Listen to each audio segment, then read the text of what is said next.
I'm a philosophy professor at Seoul National University, and I'm in charge of presiding the first session. It's an honor for me to take this job.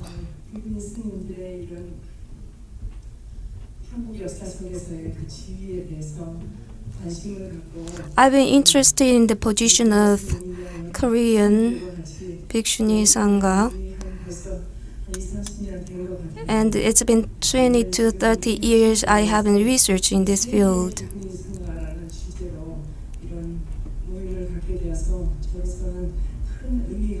It's very meaningful for me to have this conference on Buddhist Nuns Sangha around the world. As we invited a few monastics for speeches, and now we are going to start scholarly discussions. We are going to have three presenters from Western Hemisphere.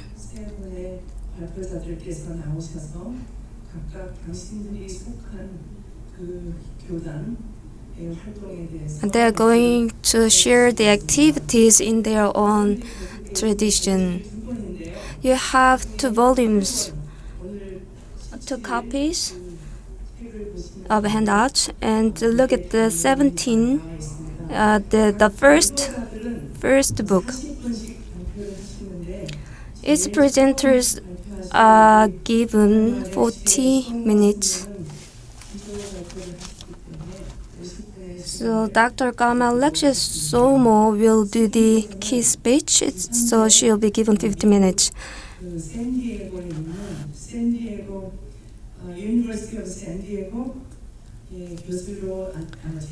She's a professor in the University of San Diego in the United States, and this is her last year before she retires. I think you must know her. She is an accomplishing leader in the Western Bhikshuni Sangha. The title of today's presentation is Nuns in Himalayan Buddhist Tradition, Transmission, Adaptation, and Innovation. So give her a round of applause, please.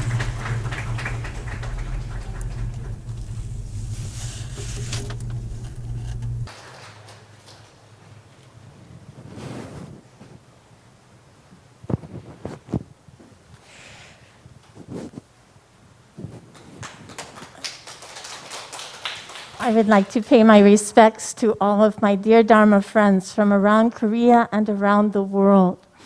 It is a great honor to be with you here today to discuss the present and future of Buddhist nuns in the Buddhist world. I'm always delighted to come to Korea to see so many wonderful, sincere Dharma practitioners, including thousands of bhikkhunis, well-disciplined, well-trained, and with compassionate hearts. I was ordained at Bomonsa in 1982 as a bhikkhuni. Perhaps I could even claim to be a Korean bhikkhuni. So I'm very honored to be here today and delighted to honor all of the wonderful nuns who have paved a path for other women in the world. And Venerable Daehaeng is a model. So we owe a great debt of gratitude to the generations who went before, who experienced great hardship and also some criticism. And yet they were dedicated and persevered. And in the end, we can see the success of the nuns, especially here in Korea. So today I would like to share something about nuns in Himalayan Buddhist traditions. If we could show the PowerPoint, I'd like to show you some photos so that we can understand who we're talking about here. Women have been devout Buddhist followers ever since Buddhism arrived in Tibet. Women have been devout Buddhist followers since Buddhism arrived in Tibet from India in the 7th century.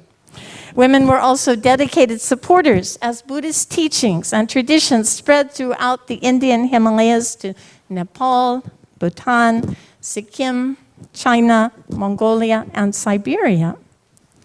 Many stories have been preserved about the lives and spiritual attainments of eminent Buddhist women practitioners in all of these regions, and countless more have been lost to the mists of history. Overall, the story of Buddhism in the Tibetan cultural sphere has been a story of the spiritual achievements of men, both renowned monks and laymen. The Tibetan Buddhist teachers whose life stories and teachings have been preserved are overwhelmingly male. And the Buddhist monasteries where Buddhist philosophy was taught were closed to women. We have no record of nuns arriving from India, and as far as we know, a lineage of bhikshuni ordination was never established in Tibet. Nevertheless, devout Buddhist women endeavored to live by the Buddhist teachings and were generous supporters of the efforts of male practitioners.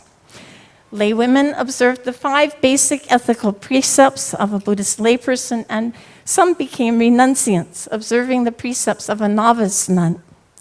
In remote locations, small communities of celibate female practitioners lived a precarious existence and depended on alms, typically from their families, to maintain their renunciant vocation.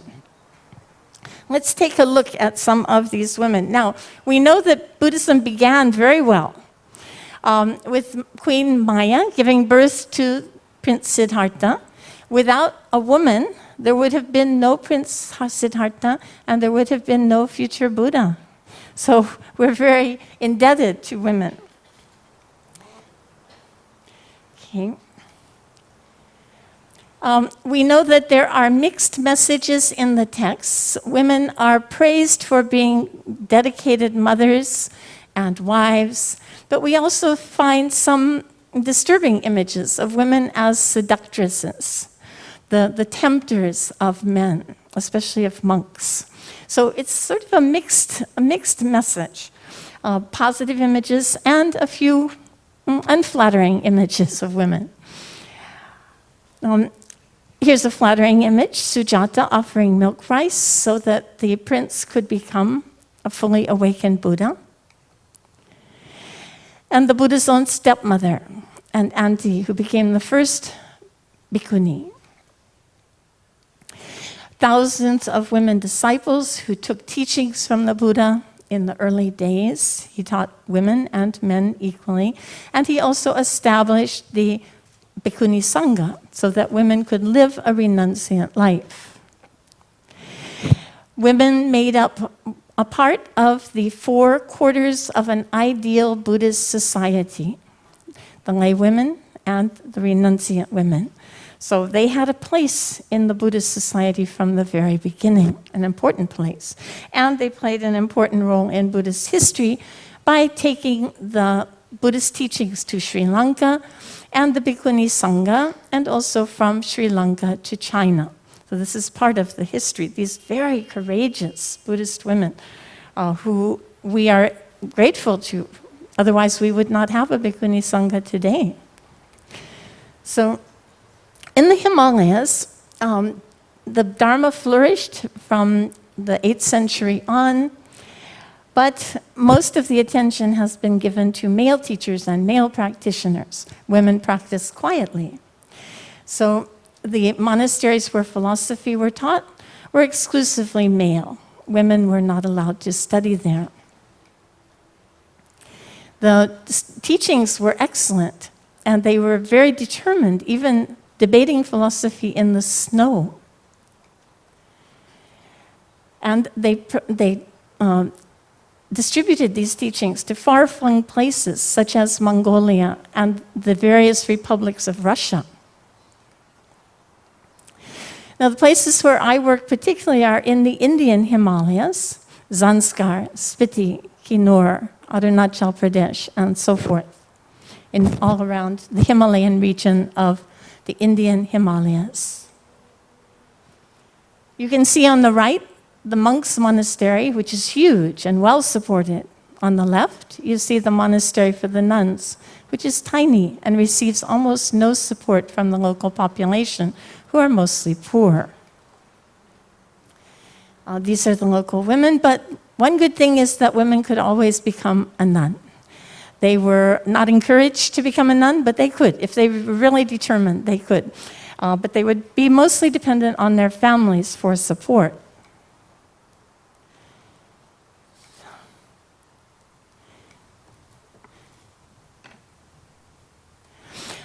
Philosophy was not usually studied by women until very recently. About 30 years ago, some of us began studying and started to establish study programs where women could study Buddhist philosophy. That was a great breakthrough. And now today, the young nuns are studying well. They don't realize that they're the first generation to get equal opportunities.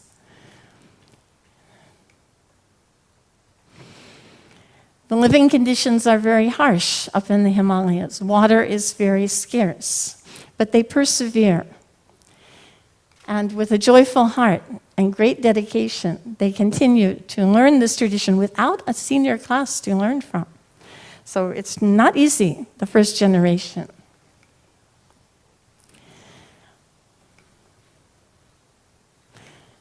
They do meditation also, so cute. And they study even though the facilities are very difficult. We introduced various subjects of Western education as well, including environmental studies, health education, and so forth. English, which traditionally was not studied, of course. Today, nuns in the Tibetan tradition have many opportunities that they did not have 30 years ago. Debate, ritual,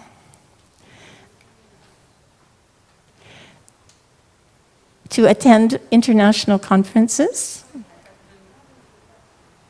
and to take the highest degree, which is called the Geshe degree. This is the first class of 20 nuns who became Geshes, including 6 of my students. They worked very hard for this, and I'm so proud of them.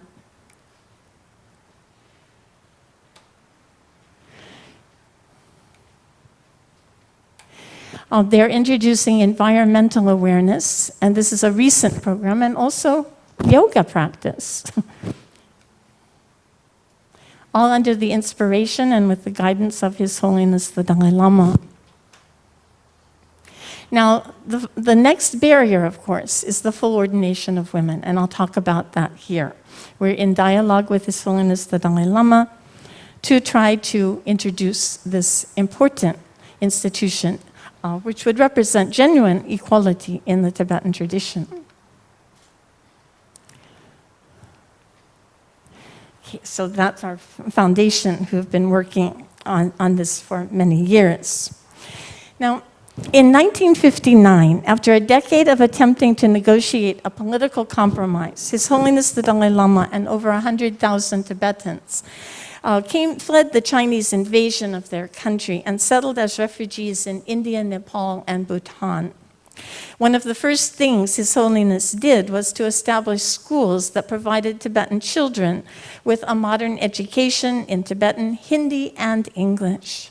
Both girls and boys thus began to have equal access to secular education, but Buddhist monastic institutions were modeled after institutions in Tibet, to which women had no access. The Buddhist monastic system did not begin to change until the 1980s, when groups of nuns in India, Nepal, and Tibet, against great odds, increasingly sought Buddhist education. In recent decades, Tibetan and Himalayan nuns have been exposed to Buddhist traditions other than their own. Especially through Sakyadhita, they have become aware of the existence of thousands of bhikshunis in countries such as China, Korea, Taiwan, and Vietnam. Some of these nuns have been inspired to receive full ordination, but the path to establishing full ordination for women in the Tibetan tradition has been slow and full of obstacles. Here, I'd like to explore the unique lifestyle of nuns practicing in the Tibetan Buddhist tradition and trace the history of the movement to gain full ordination opportunities for Tibetan and Himalayan nuns. I examine the external and internal hindrances nuns have encountered, their major successes, and their hopes for the future. In the early history of Tibet, female figures played prominent roles. According to the legend of the founding of the country, Tibet was occupied by a demoness who strongly opposed the introduction of the Buddhist teachings.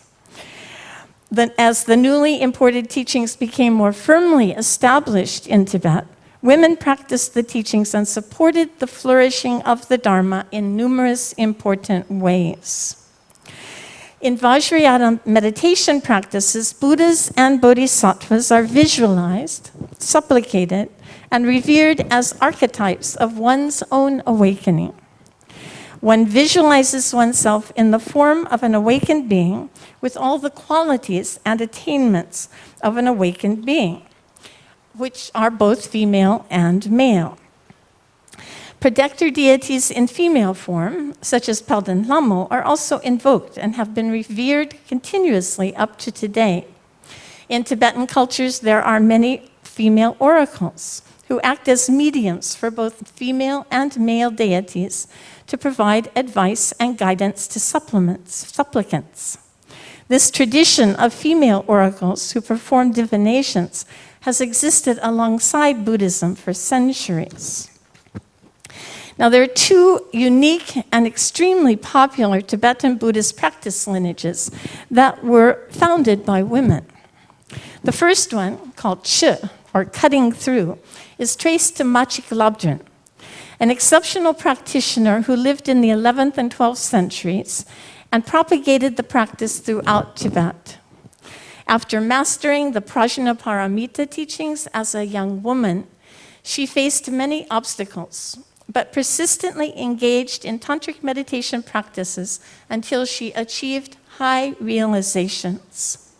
Chi is a practice of offering one's body parts in visualization to satisfy the needs and desires of sentient beings, a practice that serves to cut through one's own self-centeredness and attachment. Anyone can engage in this practice, but because Chi was developed by Machik Labdrön, some believe that women have a special affinity for the practice. The second important Tibetan lineage founded by a woman is Nyungne. This practice of fasting and meditation began with Bhikshuni Kamala, or in Tibetan, Gelongma Palmo, a princess from Kashmir. Due to her exceptional beauty, kings and dignitaries sought her hand in marriage, but she refused, saying that if she'd married one, the others would be unhappy. Instead, she became a nun, a renowned Dharma teacher, an abbess of a large monastery. Sadly, when she contracted leprosy, she was expelled from the monastery and faced great pain and many hardships while living in the forest. One day, after developing physical deformities and experiencing the depths of suffering, she had a vision of Avalokiteshvara, the 1,000-armed bodhisattva of compassion, who transmitted the Nyungne practice to her. After engaging assiduously in the practice, her leprosy was cured and her limbs were restored. The 2-day Nyungne practice involves taking 8 precepts, fasting, and observing silence on alternate days, with continuous chanting and prostrations. Like Chi, Nyungne may be undertaken by anyone, male or female, but women are especially attracted and dedicated to the practice. Many towns and villages in the Himalayas have special temples devoted to Nyungne, and women throughout Bhutan, Mongolia, and Russia gather periodically for Nyungne, especially during the 4th lunar month, when they commemorate the birth, death, and awakening of the Buddha. We're now in that 4th lunar month. And they say that whatever good deeds we do are worth 100,000 times those same deeds at another time. So, of course, the opposite is also true. If we do negative deeds, they're also 100,000 times more powerful. So we need to be careful. One reason that Chi and Nyungne are especially popular among women is that they can be practiced independently in small groups, in homes and villages, outside male-dominated religious institutions. Devout Buddhist women seem to appreciate the freedom to organize their own activities in solidarity with their female spiritual friends. Each of the major Tibetan Buddhist lineages traces its roots to India through a line of masters who preserve specific teachings and tantric empowerments. Each lineage has its own monasteries and independently organized institutional structures that have continued for centuries in Tibet. Since 1959, over 300 of these monasteries have been re-established in India, Nepal, and other countries. Apart from Chi and Nyungne, the lineages they have preserved are almost exclusively male, including the lineages of recognized incarnate lamas, the Tulku system, that continue from one generation to the next.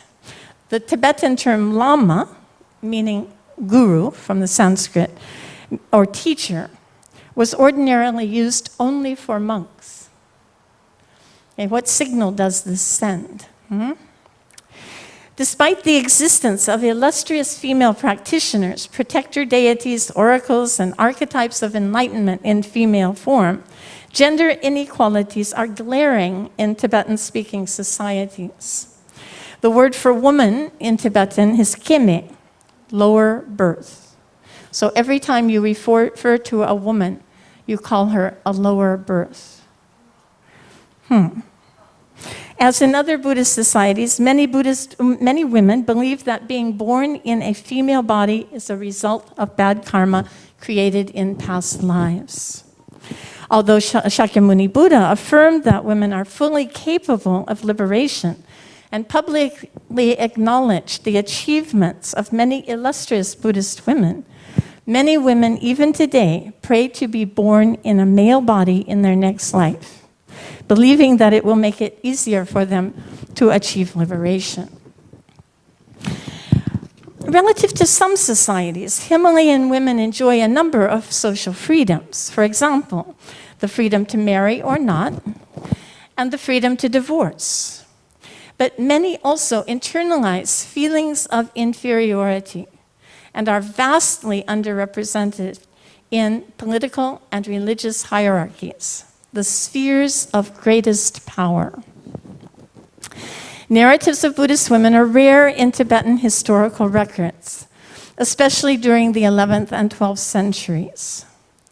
Women's exclusion from the records is not surprising, considering that they have been systematically excluded from institutions of Buddhist learning and from the power structures of all 4 extant schools of Tibetan Buddhism up to today.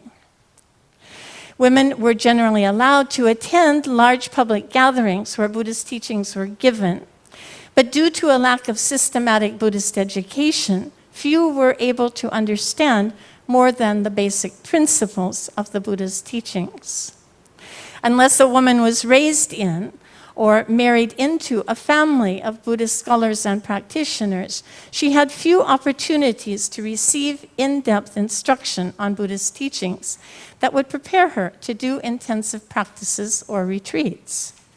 As documented in the biographies of eminent women practitioners, female renunciants often faced major obstacles and discouragement in a society that expected women to marry and produce children.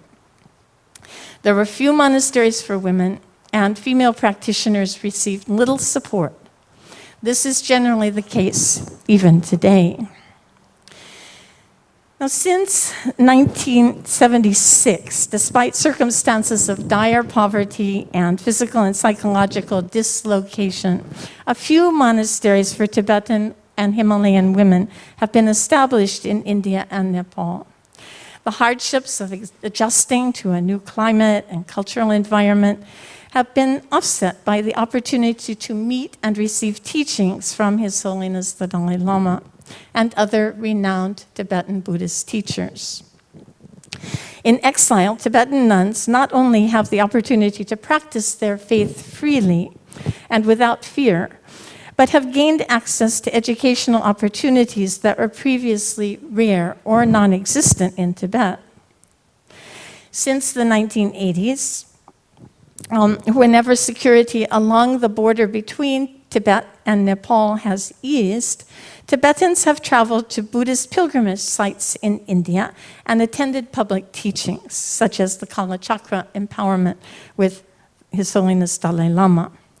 Some are nuns who received ordination in Tibet, and in addition, many young women have been inspired to become nuns after arriving in India and meeting with His Holiness.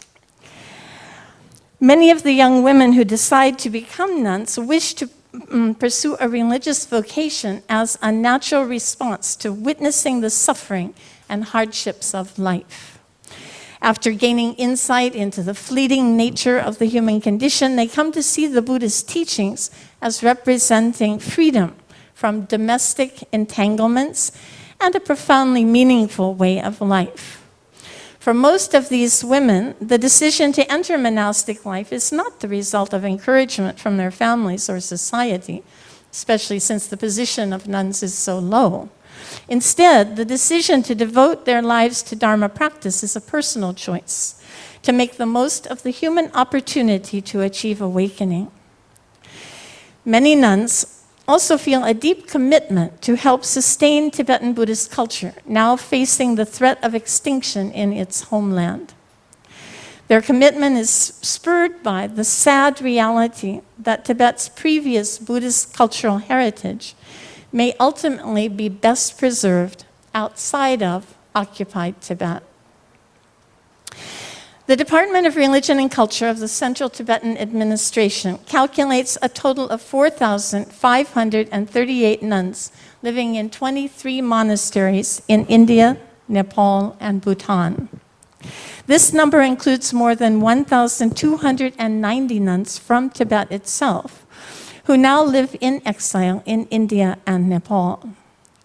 The number of nuns in Tibet itself is difficult to calculate due to Chinese government control over and frequent disruption and destruction of monasteries.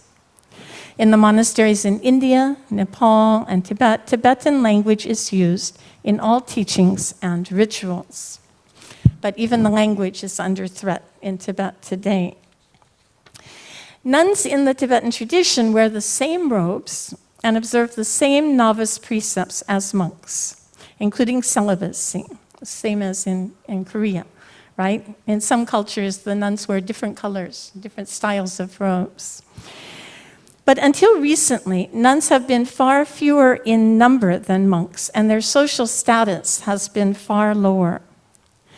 In the 1980s, especially spurred by the first Sakyadhita conference, this historical pattern of male dominance and female subordination began to shift in Buddhist traditions around the world.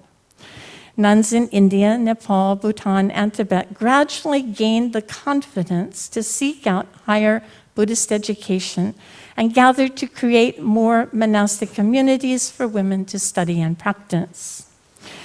As in other Buddhist societies, devout women in the Himalayan Buddhist region typically observe the 5 precepts of a layperson. On special days, such as the full moon and new moon days, lay practitioners may observe 8 precepts, bodhisattva precepts, with the bodhisattva intention to achieve perfect awakening in order to liberate all sentient beings from suffering. Novice nuns observe 36 precepts based on the basic 10 precepts, but divided a bit differently. Historically, however, a lineage of full bhikshuni ordination apparently was never transmitted from India to Tibet. So I'm going to skip a little bit and discuss the ordination issue. since time is short. Okay, moving on to full ordination for Tibetan Buddhist women. In recent decades, as Tibetan and Himalayan nuns have come into contact with Buddhist traditions of other countries, they have become aware of the existence of thousands of bhikshunis in countries such as China, Korea, Taiwan, and Vietnam. A few Himalayan nuns have taken the initiative to receive full ordination, but until now, many hindrances have prevented the establishment of a lineage of full ordination for women in the Tibetan tradition. Some nuns doubt their ability to observe the 364 precepts properly. Others have been discouraged from taking full ordination by their male teachers. And many are waiting for the ordination to be conducted by His Holiness the Dalai Lama himself, rather than receive ordination from precept masters of a different tradition. Taiwanese bhikshunis have issued an open invitation to nuns from other countries to receive ordination and training in Taiwan. But so far, it has primarily been nuns from Europe and North America who have responded to the invitation. Some nuns are reluctant to receive ordination in the Dhammaguptaka school of Vinaya based on unfounded claims that the bhikshuni lineage transmitted through China has been broken. In addition, some hesitate to travel abroad to receive the ordination due to differences of language and culture. Ordinations in Taiwan are typically conducted in Chinese in an unfamiliar, strictly regulated style. Even if translation is available, many nuns do not feel comfortable with English. Privately, many Tibetan and Himalayan nuns express interest in receiving full ordination. If His Holiness the Dalai Lama were to preside over a bhikshuni ordination, there is little doubt that they would unhesitatingly participate. But until now, few have taken the initiative of seeking ordination outside their own tradition. Over the years, His Holiness Dalai Lama has repeatedly expressed his support for the establishment of a bhikshuni Sangha in the Tibetan Buddhist tradition. He has also repeatedly stated that he alone, a solitary bhikshu, cannot single-handedly initiate bhikshuni ordination because such a decision requires the agreement of senior Sangha members, who are bhikshus. And such agreement has not been achieved to date. In 2005, with his encouragement, the Committee for Bhikshuni Ordination in the Tibetan tradition was formed to research ways to achieve the goal of establishing a Bhikshuni Sangha in the Tibetan tradition. Since then, the committee has conducted research on the history and significance of Bhikshuni ordination, clarifying the arguments in support and opposed, and proposing different solutions for conducting the ordination. On the basis of this research, we compiled a booklet in English and Tibetan that explains the issues involved in establishing the ordination. 5,000 copies of the booklet were published and distributed throughout the Himalayas, but the issue remains disputed. The controversy over instituting bhikshuni ordination in the Tibetan tradition centers primarily on two issues: the validity of the lineage of transmission of the bhikshuni ordination, first, and second, the procedures for conducting the bhikshuni ordination, especially whether it is allowable to conduct an ordination with bhikshus alone, and whether it is allowable to conduct an ordination with bhikshus and bhikshunis who belong to different Vinaya traditions. There is no evidence that the bhikshuni lineage was ever transmitted to Tibet in an officially sanctioned way. So, unlike nuns in Southeast Asia, Tibetan nuns receive the precepts of a novice nun. So at least they have the shamanary ordination, but no full ordination. Okay, so Tibetan monastics follow the Mula Sarvastivada lineage of Vinaya that was established in Tibet during the 8th century, and they only have one lineage to avoid disputes. But And they have the text, the bhikshuni ordination text, but they don't have the real live bhikshunis. This is the problem. So, several different possibilities have been proposed for introducing the bhikshuni ordination in the Tibetan tradition. The first is that nuns could be ordained by Tibetan bhikshus alone.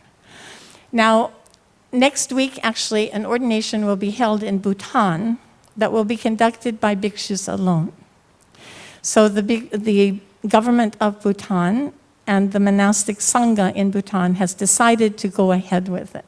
This has been kept a closely guarded secret, so please do not publicize it until next week. But we will see a breakthrough very soon. And this, of course, is going to send a powerful message to other monastics in the Tibetan tradition. Tibetan bhikshus usually do not perform bhikshuni ordinations because they believe that a valid bhikshuni ordination must be conducted by a full quorum of 10 bhikshus and 12 bhikshunis, according to the Mula Sarvastivada. This includes 2 additional witnesses. They contend that for bhikshus to ordain bhikshunis without the participation of bhikshunis would constitute a transgression. Proponents of full ordination for women argue that the transgression would be a minor one and that it would be justified, considering the merit and benefits that would accrue from establishing a bhikshuni sangha in the Tibetan tradition. Thus far, at least in recent history, no Tibetan bhikshu has been willing to preside over a bhikshuni ordination without the full quorum of 10 bhikshus and 12 bhikshunis. Until next week. However, the German scholar, Bhikkhu Analayo, argues that the participation of bhikshunis is not required for an ordination to be considered valid. Okay, the second possibility is that Tibetan nuns could receive full ordination from bhikshus and bhikshunis who belong to the Dharmaguptaka lineage of Vinaya, followed in China, Korea, Taiwan, and Vietnam. In this scenario, nuns who have been ordained as novices in the Tibetan tradition could receive ordination from a quorum of 10 bhikshus and 10 bhikshunis from Taiwan or another country. An ordination conducted by both bhikshus and 10 bhikshunis is known as a dual ordination. An ordination conducted by bhikshus alone is known as a single ordination.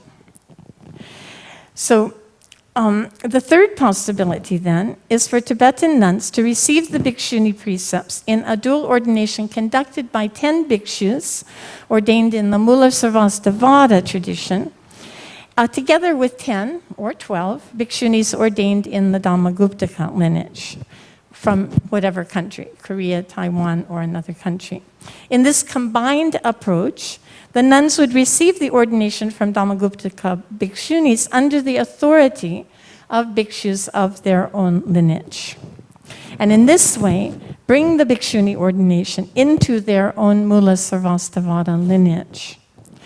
Again, once the bhikshunis in the initial group achieved the required seniority, they could then participate in subsequent ordinations along with Tibetan bhikshus to restore the Mula Sarvastivada bhikshuni lineage.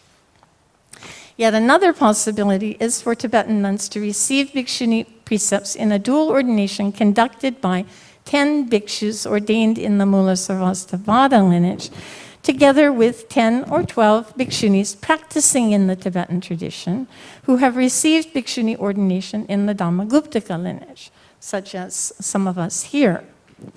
A sufficient number of bhikshunis of diverse nationalities have been ordained in Hong Kong, Taiwan, Korea, and the United States, as well as other countries.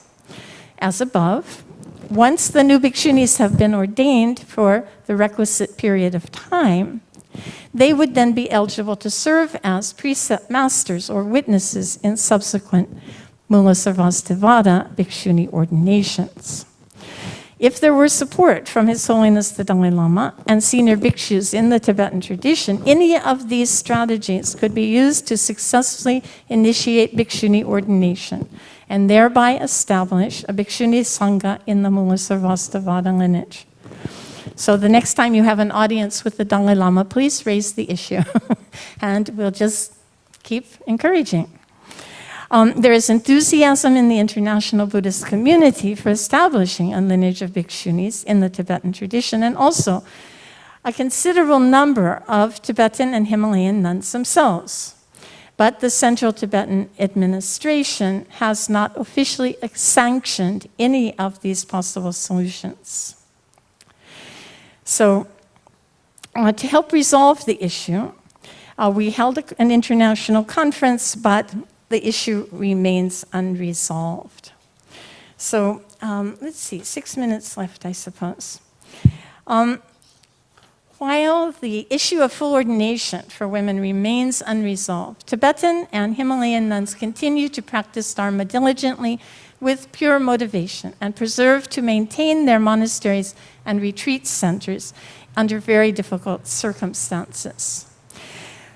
Their monasteries are largely autonomous, with nuns taking responsibility for their own governance, maintenance, and support. Most monasteries for women still struggle to find qualified teachers, and this struggle will continue until larger numbers of nuns complete their education and begin to serve as teachers to other nuns. In recent years, the number of monks joining monasteries in these areas has declined precipitously, whereas the number of new nuns continues to increase. Financial support for the nuns' monasteries and study programs is vital to their success, and the meager donations the nuns receive from their local communities are insufficient. The lay people in these areas are generally poor, and if they are able to donate, they will almost always donate to monks rather than nuns. Only with donations from abroad are the nuns able to expand their monasteries and education programs and provide proper nutrition, healthcare, and so on. Despite the seemingly insurmountable obstacles the nuns face, they remain sincerely dedicated to Dharma practice and strive energetically to preserve their cherished Buddhist cultural traditions. Buddhists in a gender-balanced society can no longer assume that monks are intrinsically superior to nuns, or that supporting monks is more meritorious than supporting nuns. These biased misconceptions, shared by millions of Buddhists worldwide for hundreds of years, contradict logic and contradict the Buddha's time-honored egalitarian teachings. Sexism can have profoundly damaging social consequences, including domestic violence, sexual abuse, and human trafficking. Donating alms to monks is a worthy expression of generosity, but failure to donate alms equally to nuns is evidence of gender discrimination and perpetuates deep imbalances in society, not to mention the psychological damage inflicted on girls and women, which is transmitted in various forms of trauma over generations. Buddhist women dedicated to the values of loving kindness, honesty, wisdom, and compassion have enormous power to help relieve the sufferings of our troubled world. Mobilizing hundreds of millions of women training in wisdom and awareness can be a powerful force for global transformation.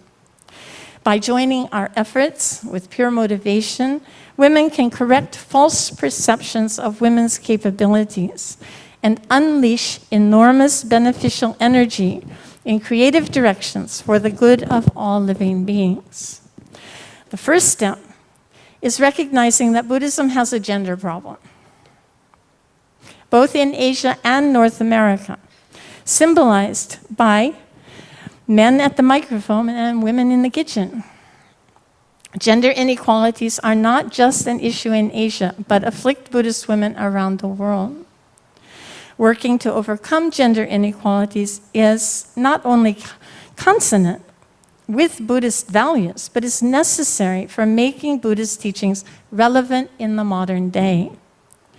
Correcting distorted judgments about women's character and capabilities will free Buddhist women throughout the world from the shackles of sexism and release their tremendous potential for good.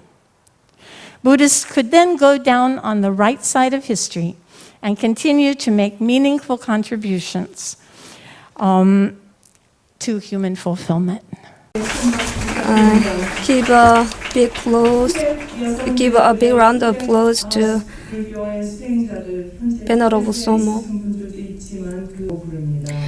We call the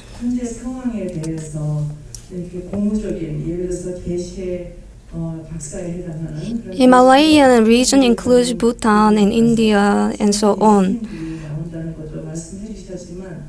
We now come to know that there are seminaries in these regions, and the full ordination for females has been resolved so far.